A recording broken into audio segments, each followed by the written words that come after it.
So overall, how many chapters you had prepared properly? If you can give us some numbers out of So 62. I couldn't practice a lot of chapters, and also there were certain chapters from book 4 that I had to sort of, you can say, skip. I had to skip. I had Okay, but when you were preparing, did you got the opportunity to look at the calculation questions also properly, or basically the theory part also properly when you're preparing? From book 1 to book 3, I had covered all the chapters. It was only the book 4 wherein, especially the chapters related to bonds, like there were, I think, 4 or 5 chapters that unfortunately I had to skip. Two questions that you got in the actual exam, Yeah. were it more calculation based heavy or was it more theory heavy? It was theory heavy. That's the thing. It was not calculation based, because I remember obviously one question came from probability, that lengthy question. One was manageable, one from probability. One was related to T statistic, I remember, numerical. Now, from your own experience of preparing for the exam, if you can give three tips to any student who might prepare in the future, what would be that three tips?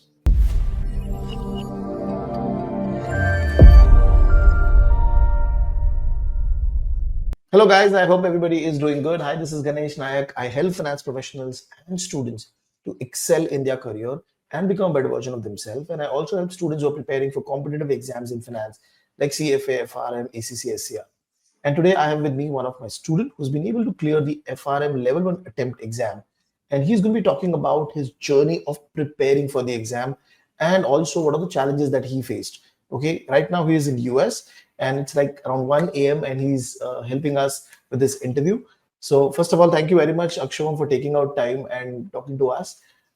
Thank For you, the sir. audience, if you can give a brief like your background and when did you started preparing for the FRM level 1 exam? Sure, sir. So, first of all, thank you, sir, for having me over and giving me this opportunity to speak about my level 1 experience. So, I'm concerned. I'm currently, as you mentioned, I'm working in the US for Deutsche Bank, and I'm based out of their New York office. And I work in the compliance and anti financial crime division. And my basic role is primarily divided into two parts. Number one is related to the risk reporting of non-financial risks, mainly the risks related to financial crime, like Okay. money laundering, terrorism financing, bribery, corruption, etc. And the Okay. second part is related to data analytics, wherein we create near real-time Tableau dashboards as per the different stakeholders' requirements and automate different reports using tools like SQL, macros, and Tableau. As far as my journey with with Fintelligents is concerned, so I joined Fintelligents in the month of May last year for my November 2024 level 1 exams. From there on, yeah, I kickstarted my journey. So how many hours you were giving when you started and were you following the same order that we had given it in terms of the Excel sheet? Yes, sir. So when I joined, I was regularly and religiously, I would say, following whatever schedule you had shared with me. So I was Okay. on track for 1 to 1.5 months. But then it so happened in the month of July that due to some personal reasons, I had to go to India. Like it was basically some to attend some family functions. So as a result of it, what happened is that I totally lost my motivation as well as my focus. Flow. And I Okay. got distracted in the month of July. So when I came back from there to the US in August, so the entire August month, it kind of, I would say, slipped away in a struggle to regain that motivation. Okay. So as a result, yeah, I had to sort of restructure my overall strategy. Due to that, unfortunately, what I would say is that I couldn't practice a lot of chapters, and Mhm. also there were certain chapters from book 4 that I had to sort of, you can say, skip. I had to skip. So then you went for the November exam? Yeah, I did. Okay. Yeah. And so overall, how many chapters you had prepared properly? If you can give us some numbers out of So 62. yeah, so I would say that from book 1 to book 3, I had covered all the chapters. It was only the book 4 wherein, especially the chapters related to bonds, Like there were, I think, 4 or 5 chapters that unfortunately I had to skip in lieu of time. So And when you, roughly 55 chapters, I would say I had. okay, but when you were preparing, did you got the opportunity to look at the calculation questions also properly, or basically the theory part also properly when you're preparing? Yeah, so it did happen with book three, I would say, because I remember starting my preparation with book three. So, as far as calculations related to futures and options were concerned, I had practiced them properly. Book one portfolio chapters were there, so it was sort of manageable. So, I had practiced that as well. The problem was with book four. And with book two, I would say that I was a bit complacent. Obviously, I didn't practice as much as I had hoped for, but overall, I would say that I had practiced book one and book three properly, and Okay. book four, except those 4 or 5 chapters, I had. Yeah. Okay. And when did you complete this 55 chapter properly? Any specific date that you remember? Yeah. So my exam was on I think 16th November, and Okay. I completed all these like 55 chapters by 5th 6th November. And did you got a chance to solve the sectional test and mock Yes, paper? yes, yes. So I solved sectional tests for book one and book three. Book four I didn't, and book two also I didn't, because I didn't have that much of time. And also the thing is that I knew that book four, my preparation is not on that level, so I had to sort of make it up. So I concentrated more on book one in the last few days to make up for it. Okay. And in terms of mocks, how many mock papers did you solve? So I solved 2 mocks. One was Fintelligents that you provide, and the other one was GARP sample. Okay. And what was the score that you got out of 100? In both, it was more or less same only, around 56, 57. Okay. And by Yeah. looking at the score, you were confident that you will go for the exam, will you be able to clear the exam?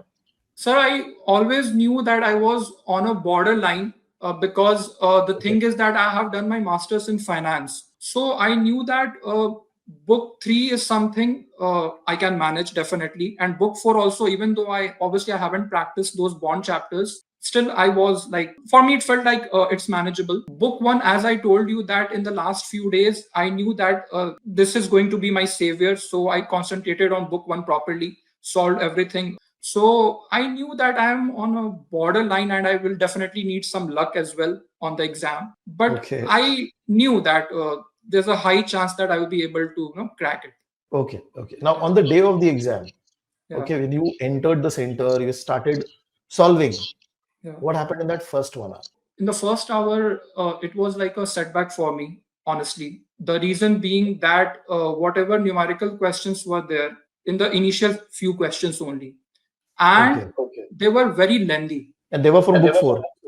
No, they were from book one. So in Okay. my so in my paper, I remember I got 4 questions from portfolio theory related chapters, and out of those 4 questions, three were very lengthy, manageable but lengthy, and all those 4 questions, sorry, 3 questions were in the initial 15 questions only, I would say. So I had to tackle them in the first hour itself, and one question was from probability.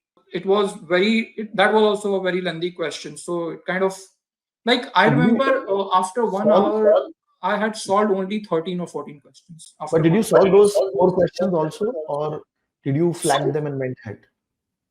I did solve them. So portfolio chapters, I knew that I'll be able to solve it because I had practiced it religiously. Unfortunately, probability question, it took a lot of time, and I'm not sure if I had done it correctly.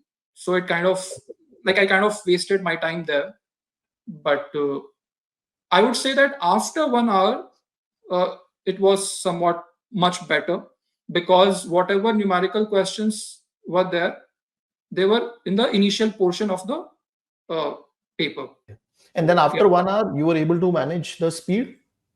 Yeah, I was able to manage. I was able to manage because there were a lot of questions that were very theoretical, and some were definition based. Like, so it kind of was manageable for me, I would say.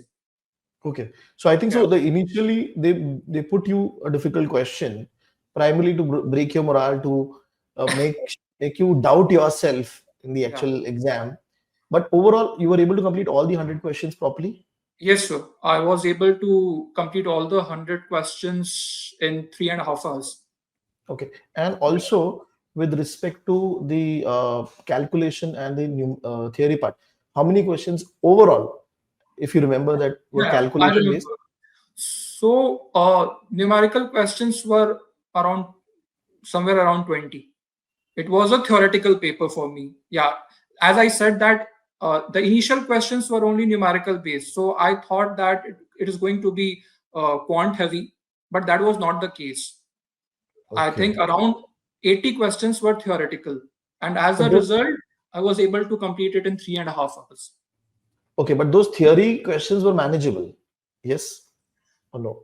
Yeah, manageable. I would say manageable. Obviously, like out of Okay. four options, you can easily discard two options. So the real game begins when you have two options and you have to choose one out of those two. But Right. I would say that it was manageable, except book two for me, because book two Okay. I didn't get a chance to practice it, and I felt that I should have practiced it more because it was very difficult for me. Yeah, Okay.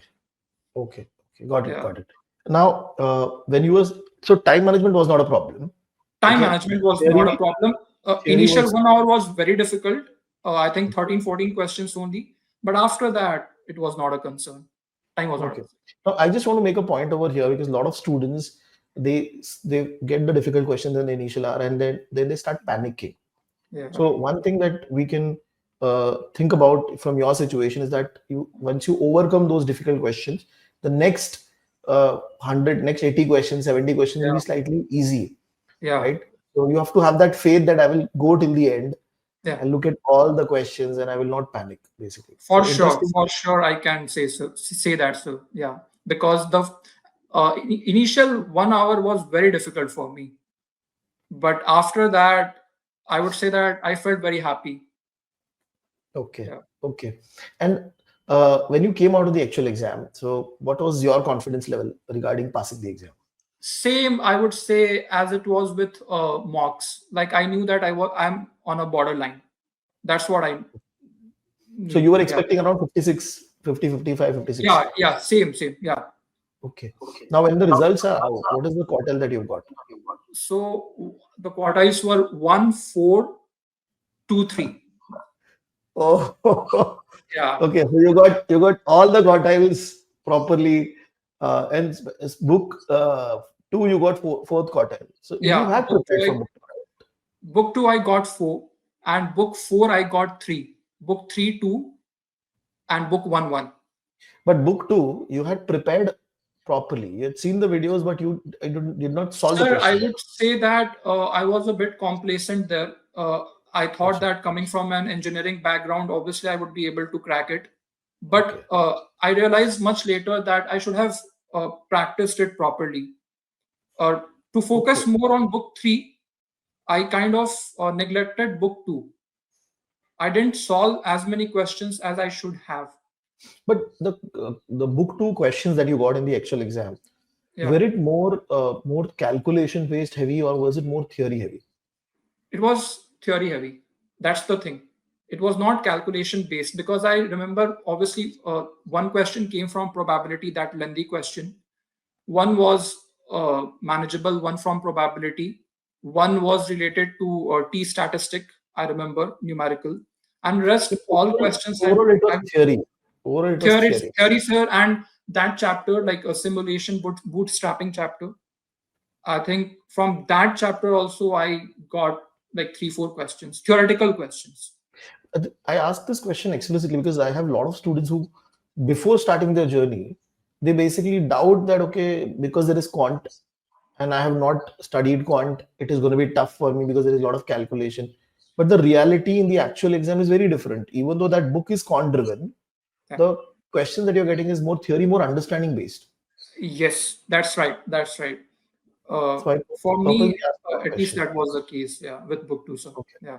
Now, from your own experience of preparing for the exam, if you can give three tips to any student who might prepare in the future, what would be that three tips? So, sir, number one tip would obviously be to be consistent during your preparation. as they rightly say that FRM is a marathon, not a sprint. You have to be consistent for sure. Like there can't be a significant gap during your preparation. That's what I realized through my own experience. Like there can't be, like, even if you are having a bad day, you have to give at least 15 to 30 minutes to it. That's what I felt. Yeah. Okay. So that would be my number one tip. Second would be the students, they should be able to solve a good quality of questions. Solely relying on reading the chapters or watching the videos Hmm. is not sufficient. You have to solve a good quality question bank. Like for me, I was lucky, I would say, that I had question bank from Fintelligents. And through my own experience, I can definitely say, sir, that your question bank is right on a par with what FRM exam Okay. is all about. Definitely, I can vouch for that. So, second would be to solve a good quality question bank. Definitely, because the main learning, understanding, and the progress happens there only. That's what I felt. And third, through my personal experience, I would say is that even if someone is unable to read certain chapters in lieu of time or for whatever reasons, what they can do is to just go through the key concepts of those chapters and just make sure that they are practicing some questions on those Okay. chapters. Yeah, Okay. because even if you practice certain questions from those chapters, there's a very high chance that you will not be fully blank on the day of your exam. Okay. Okay. Yeah. Okay. Interesting. So these Interesting. three This tips. is, yeah. Yeah. So I ask all my students who come for the interview now these three tips because every student has a very different experience of clearing the exam, Yeah. and whatever mistakes they have done, if they Yeah. can highlight it to the future students, that will be Yeah. easy for them to clear the exam. So again, Akshom, thank you very much Yes, sir. for taking time and talking to us and giving a glimpse of the journey that you had. And the one interesting thing that you talked about, the flow of preparing, that got that you were not able to manage Yeah. during that journey. So I think so that is one very interesting advice that everybody should follow, the consistency part from this entire discussion, and I'm sure this will help lot of students in the future. So thank you again. Absolutely. Thank you. Thank you again, sir. Thank you for having me over, sir.